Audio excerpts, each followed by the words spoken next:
Ernakulam RTO ഓഫീസിൽ പ്രധാന സ്ഥാനങ്ങളിൽ ഉദ്യോഗസ്ഥരെ നിയമിക്കാതെ മോട്ടോർ വാഹന വകുപ്പ് ആർ.ടി.ഒ, ജോയിന്റ് ആർ.ടി.ഒ തസ്തികകളാണ് ഇവിടെ ഒഴിഞ്ഞുകിടക്കുന്നത്. അധിക ചുമതല വഹിക്കേണ്ടി വരുന്നതും ഉദ്യോഗസ്ഥർക്ക് ബുദ്ധിമുട്ട് സൃഷ്ടിക്കുകയാണ്. എറണാകുളം ജില്ലയിൽ സാധാരണയിൽ കൂടുതൽ ആളുകൾ സേവനത്തിനെത്തുന്ന ഓഫീസുകളിലൊന്നാണ് എറണാകുളം മോട്ടോർ വാഹന വകുപ്പ് ഓഫീസ്. എന്നാൽ ഇവിടെ കഴിഞ്ഞ 4 മാസമായി ആർ.ടി.ഒയുടെ പദവി വഹിക്കുന്നത് അധിക ചുമതലയുള്ള ഉദ്യോഗസ്ഥനാണ്. സംസ്ഥാനത്ത് തന്നെ ഏറ്റവും കൂടുതൽ വാഹനങ്ങൾ രജിസ്റ്റർ ചെയ്യുന്നതും ഈ ആർ.ടി.ഒ ഓഫീസിന്റെ കീഴിലാണ്. ആർ.ടി.ഒ ആയിരുന്ന ജി അനന്തകൃഷ്ണൻ സ്ഥലം മാറിപ്പോയതിനു ശേഷം പുതിയ ആർ.ടി.ഒയെ ഇതുവരെയും നിയമിച്ചിട്ടില്ല. എൻഫോഴ്സ്മെന്റ് ആർ.ടി.ഒയ്ക്ക് അധിക ചുമതല നൽകിയിരിക്കുകയാണ്.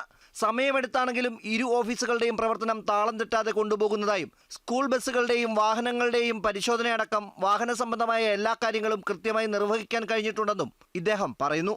കഴിഞ്ഞ മാർച്ച് പകുതിയോടെ ലോക്സഭാ തെരഞ്ഞെടുപ്പിന്റെ ഭാഗമായി പെരുമാറ്റച്ചട്ടം നിലവിൽ വന്നതാണ് പുതിയ ആർ.ടി.ഒ നിയമനത്തിന് തടസ്സമായത്. പെരുമാറ്റച്ചട്ടം പിൻവലിച്ച് 2 ആഴ്ച പിന്നിട്ടിട്ടും പുതിയ ഉദ്യോഗസ്ഥനെ നിയമിച്ചിട്ടില്ല.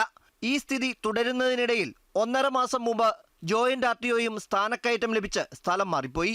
പകരം മറ്റൊരു ഉദ്യോഗസ്ഥനാണ് ഇപ്പോൾ അധിക ചുമതല നൽകിയിരിക്കുന്നത്. സംസ്ഥാനത്ത് ഏറ്റവും കൂടുതൽ വാഹനങ്ങൾ രജിസ്റ്റർ ചെയ്യുകയും വാഹന നടപടികൾ നടക്കുകയും ചെയ്യുന്ന ആർ.ടി.ഒ ഓഫീസാണ് എറണാകുളം ആർ.ടി.ഒ ഓഫീസ്.